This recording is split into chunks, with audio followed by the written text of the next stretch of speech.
For General Electric, here is Ronald Reagan. Good evening. Tonight, Jack Benny with Zsa Zsa Gabor stars on the General Electric Theater.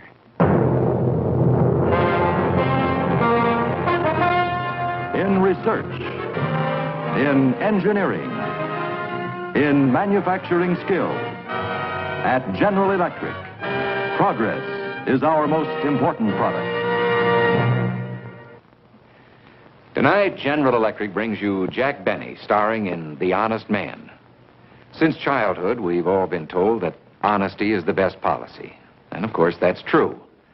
But there are times when the honest man is surrounded by dishonest men and dishonest women. Beautiful dishonest women. Well, how honest can an honest man be? That you shall soon see. Now for Honest Jack Benny as Honest Sheldon Weeks, the freelance piano tuner. The man with the tuning fork and the ear for perfect pitch. The Honest Man. We're continuing our discussion about the 1960s, and it may be difficult for some of you to imagine this, but Berkeley, California was once a conservative town. It was a little city of less than 100,000 people in the 1950s. It was for the most part run by an alliance of conservative businessmen under the leadership of the University of California. One day somebody proposed some low-income housing in the Berkeley flatlands, and the wife of the Berkeley chancellor nixed it.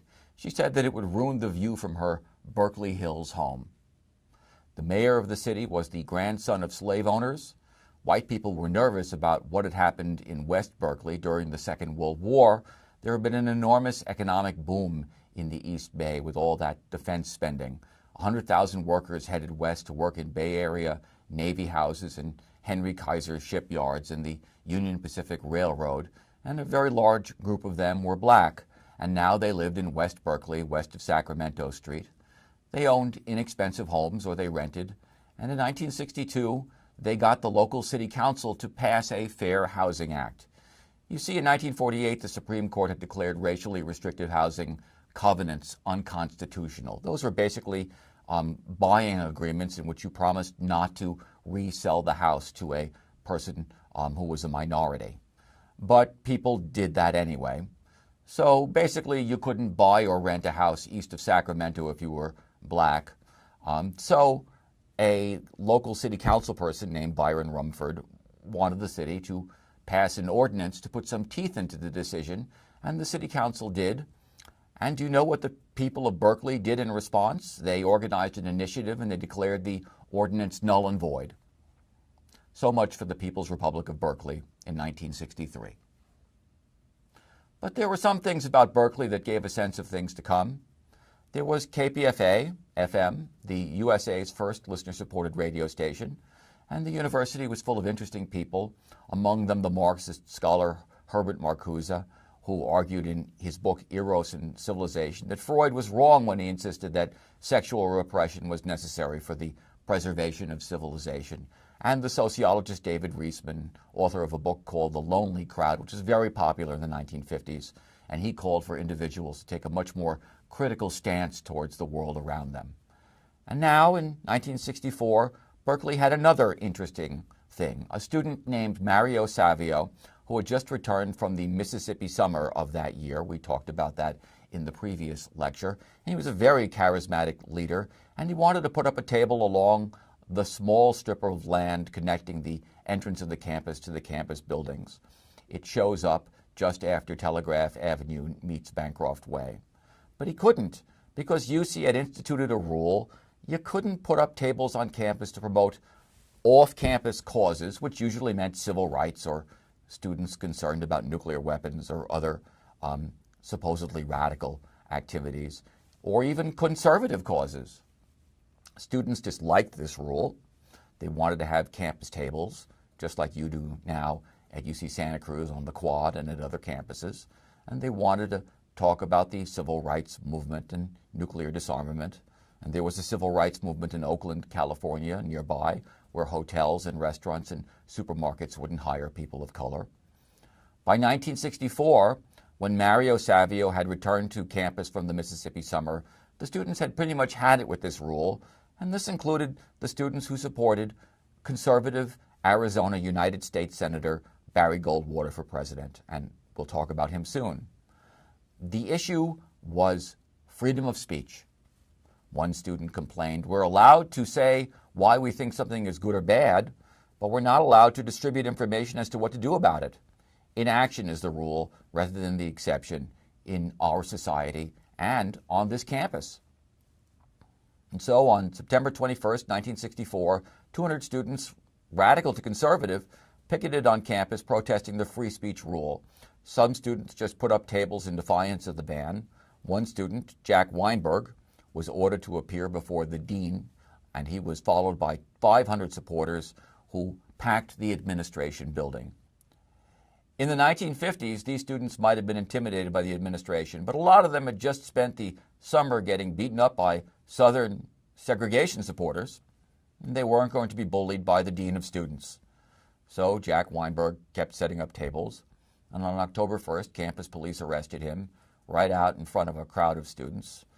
And so they held a nonviolent civil disobedience rally right there and surrounded the car with Weinberg in it with 3,000 students. Soon it was 4,000 students.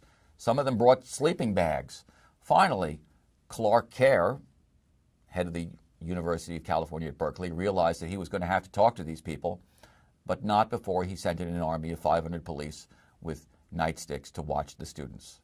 So Mario Savio met with Kerr, and they cut a deal. A student-faculty committee would examine the free speech problem. The university would not press charges against Weinberg or anybody else, and 8 other students already suspended would have their cases reviewed. But this little era of good feelings didn't last long. Kerr was under tremendous pressure from statewide conservatives not to give in. So he started red-baiting the students and insisting that there were communists among the demonstrators. But really, the vast majority of students were just angry that they couldn't have tables on campus, and by now they had given themselves a name, the Free Speech Movement. To their dismay, on November 29th, Kerr announced that the university would press new charges against the students. These included, quote, surrounding a police car, packing in Sproul Hall, and, quote, chomping a cop on the thigh. The result was that a new student demonstration at which Mario Savio gave a speech which has become pretty much part of the master narrative of the 60s. And he said, "There is a time when the operation of the machine becomes so odious, makes you so sick at heart, that you can't take part. You can't even tacitly take part. And you've got to put your bodies upon the gears and upon the wheels, upon the levers, upon all the apparatus, and you've got to make it stop." And with that, the students occupied Sproul Hall. No less than 600 policemen entered the hall and started arresting the students, eventually 770. It was the largest mass arrest in California history. They dragged them down the stairs of Sproul while astounded reporters watched. By the next morning, there were thousands of students picketing the campus, complete with folk singer Joan Baez singing the civil rights song, "We Shall Overcome." The faculty of UC Berkeley met, and they took a vote overwhelmingly to support the students. Their deliberations, and the result was announced on KPFA. Students declared a strike. About half the classes that week were canceled. And Clark Kerr realized he'd pretty much been neutralized. So he held a special meeting for December 7th at the campus Greek Theater, and he condemned the sit-ins but offered clemency for all the students and said that now there would be new, liberalized political action rules on the campus. But after he left, Mario Savio went to the podium to make a speech, and the campus police astounded the crowd by rushing to arrest him. The crowd was horrified. They all chanted, "We want Mario, we want Mario." And Kerr realized the police had ruined everything. He let Savio speak, but the incident symbolized everything that was wrong with the campus. Finally, on January 4th, 1965, the free speech movement held its first legal rally on Sproul Plaza and won the right to tables. The free speech movement had won its campaign. Now, this explosion was not just taking place at Berkeley. It was taking place at other campuses, Ohio State, Indiana University. So what was going on, all this student tumult? What were its origins? Well, if you thought that the 60s was a bad thing, then you probably blamed it on the permissiveness of parents in the 1950s. That was a popular word in the 60s and 70s, permissiveness, sort of a growl word. And this had some merit. The most popular writer on children in the 1950s was a man named Benjamin Spock, who would later become a big opponent of the Vietnam War. He wrote a book called Baby and Child Care and argued that parents should nurture spontaneity and creativity in their children and not discipline them so much. But there were more fundamental reasons, I think. The most important being demographics. Remember I told you that in the 1940s and 50s, a huge wave of people started getting married and having children. Well, in 1962 and 63, those kids were going to college. By 1970, the number of people your age in the U.S. had soared to 25 million. The 60s generation was anybody who turned 18 from 1960 to 1972. That means, by the way, that I made the 60s generation by 1 month and 4 days. And this was this enormous youth wave, traveling across the American timeline. The collective consciousness of this wave of teenagers was nurtured by capitalism, which created a youth culture to sell things to this wave of youth. Popular music by the 1950s, the late 1950s, tailored itself to the young because they were the biggest market. By sheer dint of numbers, teenagers dominated American life. The most typical example of this was the now annual Easter weekend bash at Daytona Beach. About 75,000 college students would show up. Police arrested about 2,000 for drunkenness and public promiscuity, which basically meant running around naked in public. The movie celebrated young love. The beach sex movie became a staple. Beach party, muscle beach party, bikini beach, and of course, beach blanket bingo. It was an inevitable appearance by the band that would capture the market on this genre, the Beach Boys.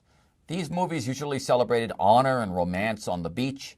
Some guy was the underdog, but he usually proved that he was really the toughest guy on the beach, and he would win the girl.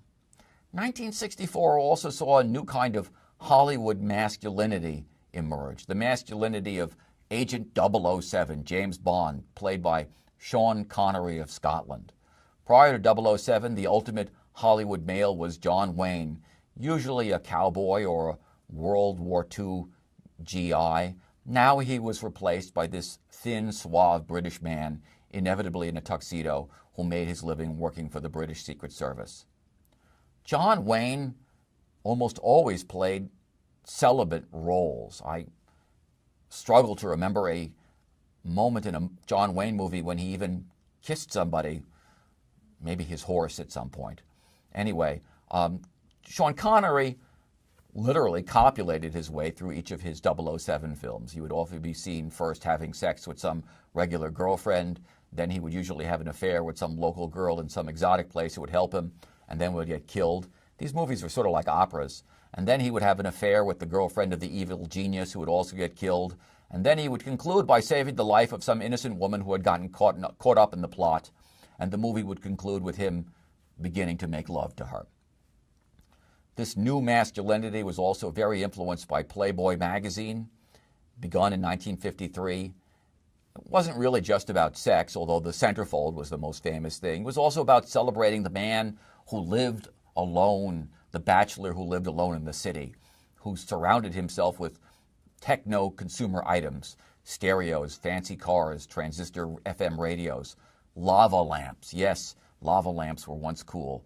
Automatic gizmos of all kinds. Similarly, 007 was the master of every kind of radio, TV monitoring device, trick pen listening device, and of course, the remarkable Aston Martin car featured in his early movies, with its tire-slashing feature right out of the Chariot in the movie Ben-Hur. Finally, 007's masculinity came out of the fact that he worked for the national security state.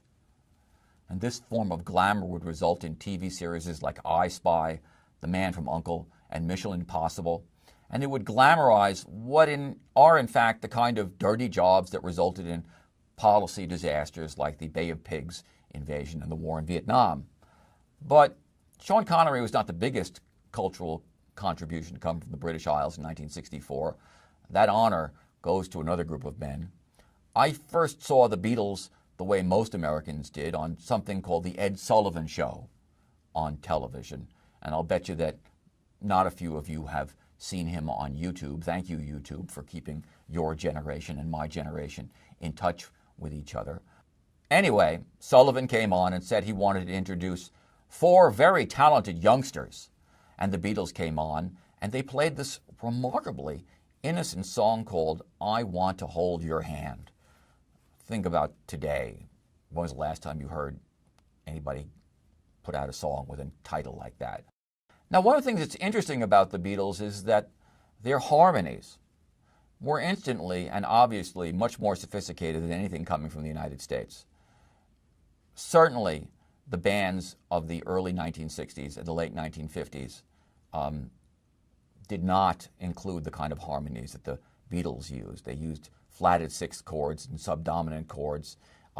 Their music sounded new, and their early ballads like I Love Her were different. They celebrated romance. They didn't see it as a sort of a disease like 1950s songs like Why Must I Be a Teenager in Love and It's My Party, I Can Cry If I Want to.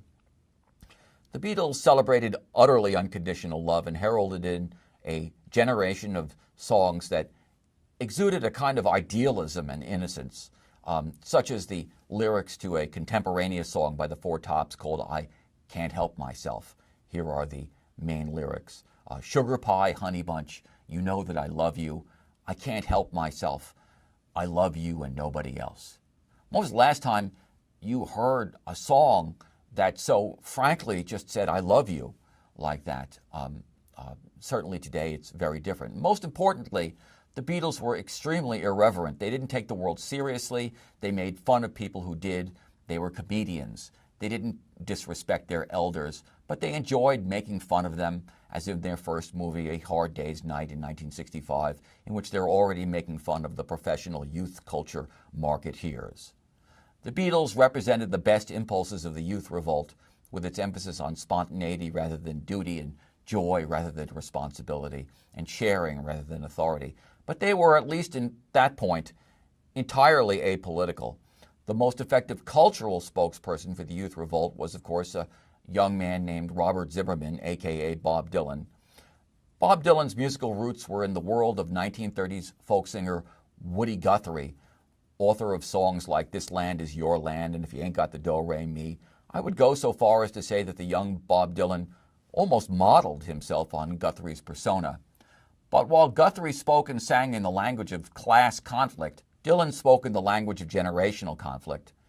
Dylan literally hurled taunts and accusations at the older generation. Here's a song from his album, The Times Are A-Changing. Your sons and your daughters are beyond your command. Your old road is rapidly aging. Please get out of the new one if you can lend a hand, for the times they are a-changing. And here are lyrics from his song, Masters of War. You fasten the triggers for the others to fire, then you sit back and watch when the death count gets higher. You hide in your mansion as young people's blood flows out of their bodies and is buried in the mud. How much do I know to talk out of turn? You might say I'm young, you might say I'm unlearned, but there's one thing I know, though I'm younger than you, even Jesus would never forgive what you do. When another political folk singer of that era, Phil Oakes, wrote a song called I Ain't A-Marching Anymore, he didn't say it's always the rich who lead us into war, always the poor who fall, as Woody Guthrie might have said in the 1930s. He said, it's always the old who lead us into war, always the young who fall. Well, the young might fall during war, but during peace they went to college. During the Cold War, we had to beat the Soviet Union. So we spent money on colleges in record amounts. By the end of the 1960s, almost half of all kids 18 to 21 were attending college. There were 10 million college students by 1973. With this came a new form of public education, the huge public university. Before World War II, there was not one public university with more than 15,000 students. By 1970, there were 50 with that enrollment and 8 campuses with 30,000. The university shifted its purpose to fighting the Cold War. Billions of federal dollars poured into universities for foreign policy studies and defense research. The university became less about teaching, more about serving the national security state. Departments, administration, and scholars focused on work that would win them research dollars. Professors became far more interested in winning international reputations than in teaching. Students became a secondary matter. For many students, given IBM card ID numbers and processed through long lines during registration, the university became a sort of combination factory and boarding house. Administrators treated students, especially women, as if they were children. At Barnard College, goodnight dating kisses were outlawed near any dorm building. At the University of Texas, women had to live on campus until they were 21. Then the dean of women would personally review their record to decide whether off-campus living was appropriate. At Michigan State, grades were sent not to the student, but to their parents. In Illinois State, a professor who stated that premarital sex was appropriate for mature students was fired. The point of all this was to train students to become 1950s adults. But these young people didn't want to become 1950s adults. And it was in this conflict between the culture of the Cold War and some other kind of culture that was emerging that fueled the student revolt of the early 1960s. But it needs to be emphasized that many students were indifferent to the student revolts of the early 1960s. About a third disagreed with these disruptions, and a very vocal sector opposed their politics. The organization that embodied this opposition was Young Americans for Freedom, and the man who idealized their goals was Arizona United States Senator Barry Goldwater. Barry Goldwater was born in 1909 to the owner of a big department store chain in Arizona, and he was elected to Senate from Arizona in 1952. And Goldwater would be remembered as one of a handful of senators who opposed Lyndon Johnson's Civil Rights Bill and who to the very end supported the war in Vietnam and opposed any and all federal programs for the poor. In 1960, he published a book called The Conscience of a Conservative, and here's an excerpt from the book. And I quote, "It so happens that I am in agreement with the objectives of the Supreme Court as stated in the Brown decision. I believe that it is both wise and just for Negro children to attend the same schools as whites, and that to deny them this opportunity carries with it strong implications of inferiority. I am not prepared, however, to impose that judgment of mine on the people of Mississippi or South Carolina, or to tell them what methods should be adopted and what pace should be kept in striving toward that goal. That is their business, not mine. I believe that the problem of race relations, like all social and cultural problems, is best handled by the people directly concerned. Social and cultural change, however desirable, should not be affected by the engines of national power. Let us, through persuasion and education, seek to improve institutions we deem defective, but let us, in doing so, respect the orderly processes of the law. Any other course enthrones tyrants and dooms freedom."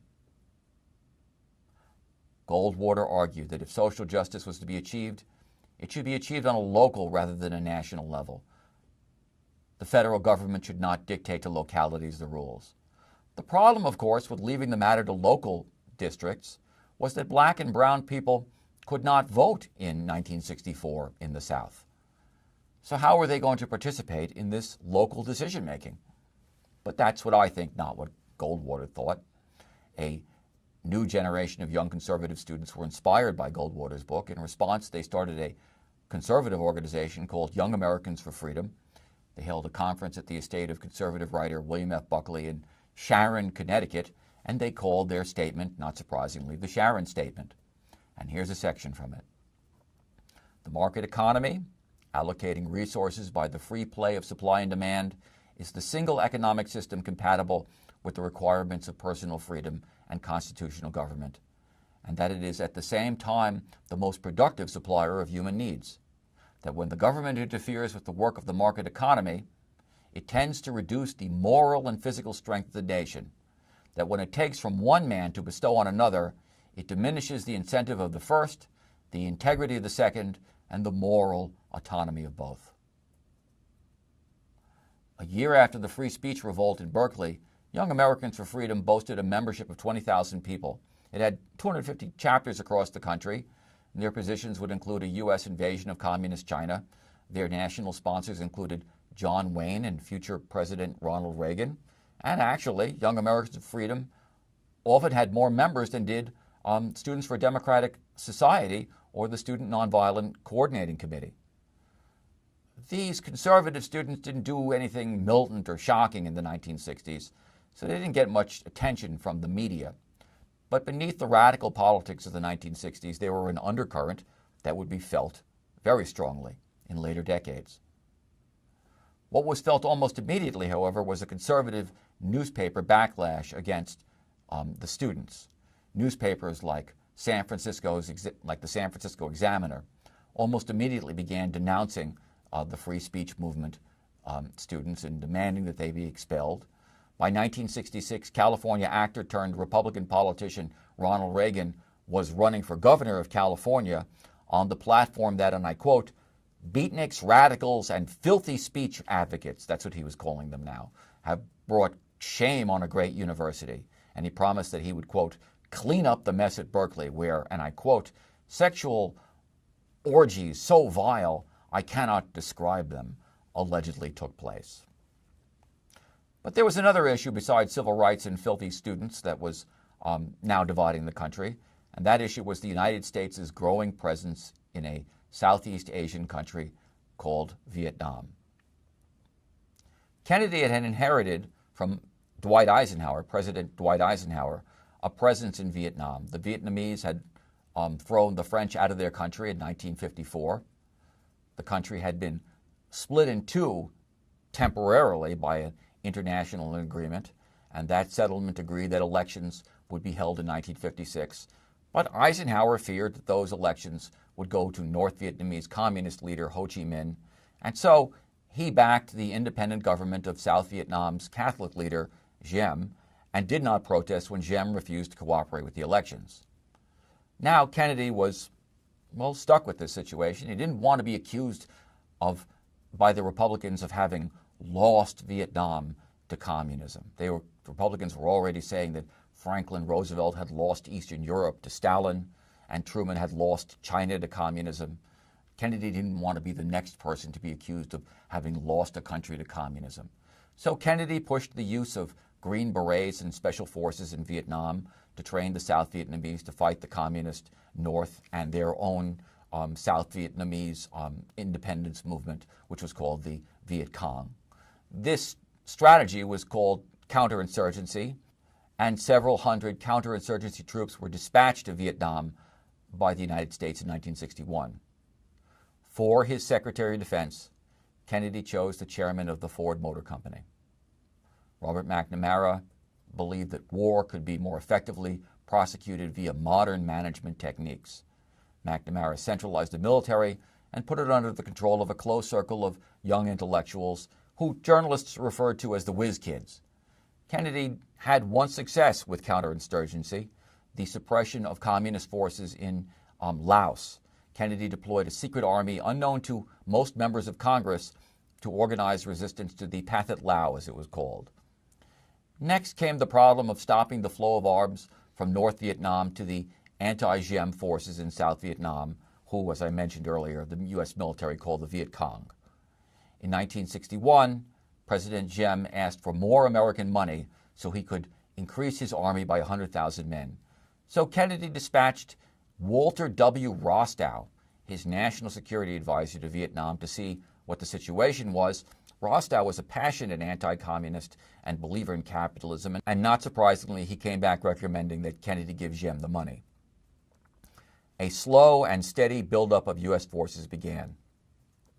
But they got past congressional and public scrutiny by being called advisors, when in fact they were soldiers. Meanwhile, support for the Viet Cong grew, and support for Ho Chi Minh grew. The U.S. tried to quarantine villages against the Viet Cong. The villages were surrounded with barbed wire and moats and with sharp stakes sticking up from the water, plus guard towers up above. If anything, these kind of tactics made the villagers more sympathetic to the communists. And despite the efforts of the U.S. to beef up Diem's forces, they continued to lose the war. Part of the reason for this was that Diem chose his generals not on the basis of their competence, but on the basis of their loyalty to him, resulting in the South Vietnamese divisions losing significant battles to forces much smaller than their own. McNamara kept reviewing the situation, but he based his conclusions on statistics like the relative troop strength of both sides.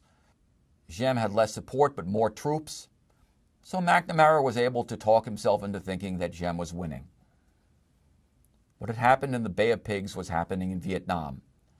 The United States intelligence and security wings were telling the leaders of the country what they wanted to hear, because the truth wasn't an acceptable political option. After 15 years of Cold War rhetoric, you couldn't say to the American people in 1962, and I've just made up a hypothetical speech here by a major politician. You couldn't say, look, we can't stop communism in every place. Because of the history of colonialism, there are large sectors of the world where people experience communism as an extension of nationalism.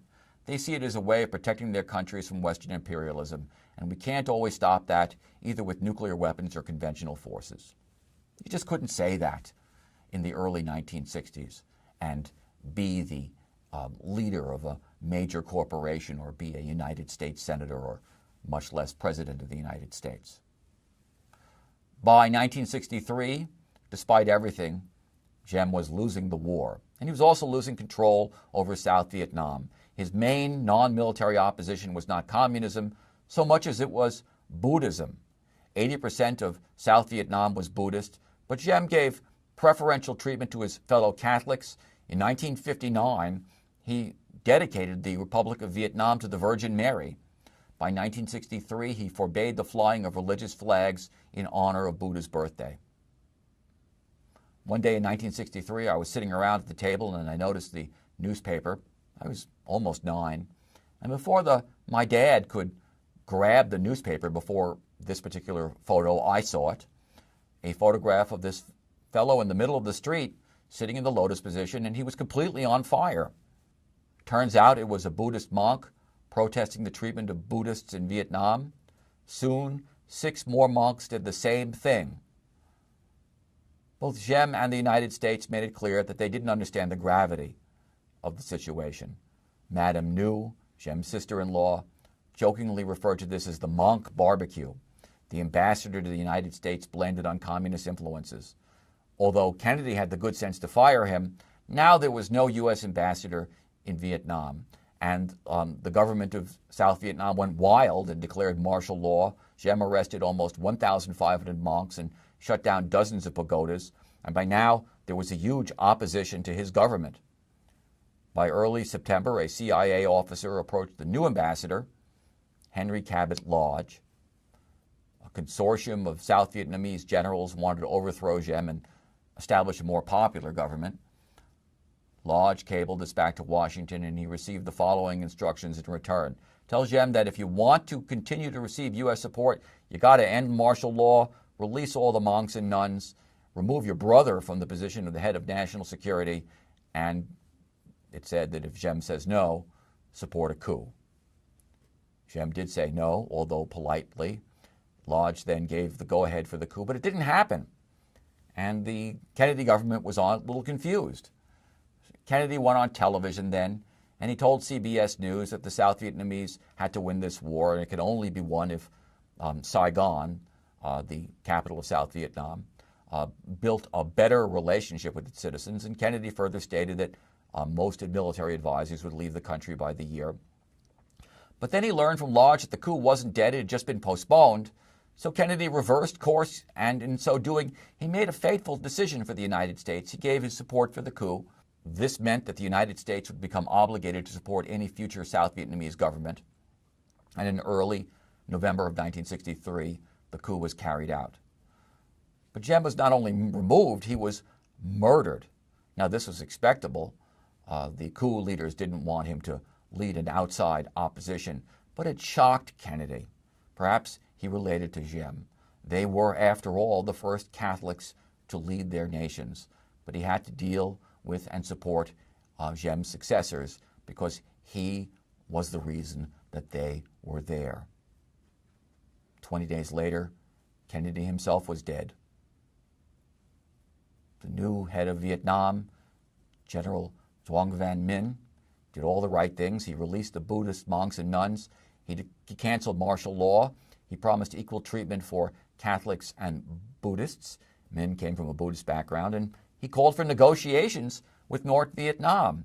He even called for starting a coalition government and the restoration of that mid-1950s agreement for nationwide elections. Well, the new president of the United States, Lyndon Johnson, didn't like that at all. Republicans had been charging that the Democrats had lost this or that place to communists since 1945. Truman had lost Poland.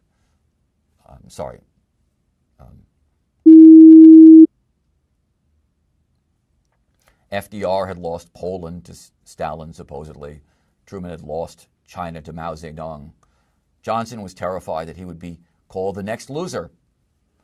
Other Vietnamese generals smelled blood and opportunity, and they organized yet another coup and replaced Minh with a pair of generals who pledged no peace and who declared another state of emergency.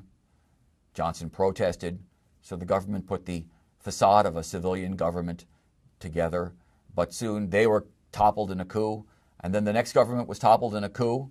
One aide to Johnson joked that the coat of arms for South Vietnam should have been a turnstile. But even though Johnson wanted a civilian government in South Vietnam, he also wanted to step up the war against North Vietnam. Remember, Johnson was up for election, and it looked like Barry Goldwater would be his opponent. And Goldwater was Mr. Gung-ho, as John Wayne would have said, against communism, and would publicly interpret any backing down by Johnson as weakness. Johnson wanted to show the rest of the Southeast Asian region that he would not show any weakness towards communist regimes. So he came up with a two-part strategy. His advisors came up with a two-part strategy. Bomb North Vietnam, their railroads, industries, barracks, and training camps. Blockade their Haiphong harbor and other ports in North Vietnam to choke off aid by sea.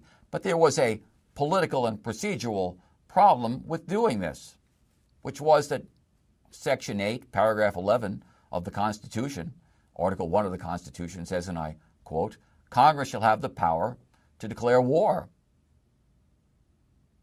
The president asks Congress, or is supposed to ask Congress for a declaration of war. That's what's supposed to happen. So Johnson wasn't quite sure what to do next. First, he contacted North Vietnam through a Canadian diplomat. Back off on South Vietnam, he declared, and we'll recognize North Vietnam and even give you some money. But the North refused. They insisted that the only alternative was free elections to unify the country, which now was the position of many European countries, including France. So Johnson said to himself, okay, I was a nice guy. What did it get me? And he began to consider his next move. His next move came in August of 1964 as North Vietnamese vessels encountered an American ship on a spy mission off its coast. There had been fighting and shelling between North and South Vietnam for months in the area.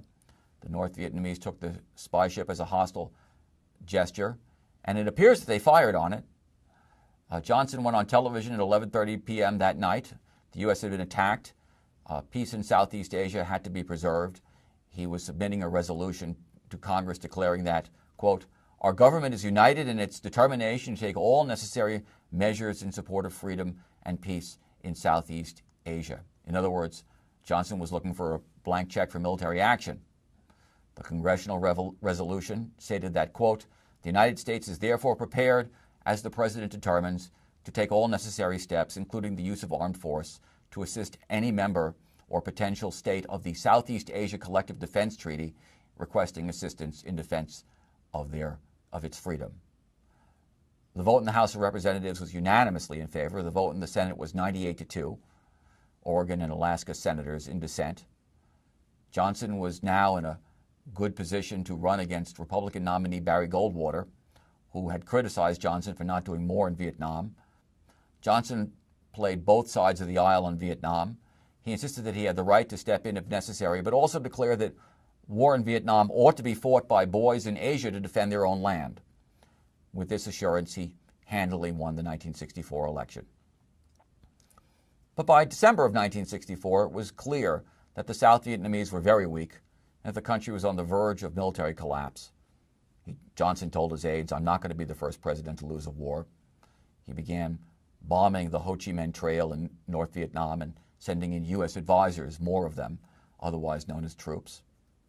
At first, there was only a small amount of protest against all of this.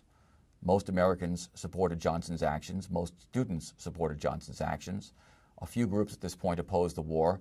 A group called Women's Strike for Peace the Quaker American Friends Service Committee, and a few student groups. But their rallies and demonstrations were attacked and denounced by the press. Some civil rights leaders also opposed the war, but they were reluctant to speak out because they had high hopes for Johnson. They knew in 1965 that he was about to sign a Voting Rights Act, which they had fought a pitched battle in Selma, Alabama, in order to obtain. Martin Luther King Jr. and the Student Nonviolent Coordinating Committee organized another march to shame the nation, this time from Montgomery to Selma, protesting the refusal of Alabama to allow blacks to register. When on March 7th the demonstrators got to a bridge leading to Selma, mounted police were there to attack. One writer recalled watching the event on television in San Francisco. A shrill cry of terror, unlike any sound that had passed through a TV set, rose up as the troopers lumbered forward, stumbling sometimes on fallen bodies. The scene cut to charging horses, their hoofs flashing over the fallen. Appalled, Congress passed the Voting Rights Act of 1965. The law banned many discriminatory practices that were designed to prevent people of color from voting, and it placed federal monitors in states with a history of discrimination. 2 years later, half the blacks in the South had registered to vote and were putting black politicians into office. But even as he signed the law, Lyndon Johnson knew that he was racing for time.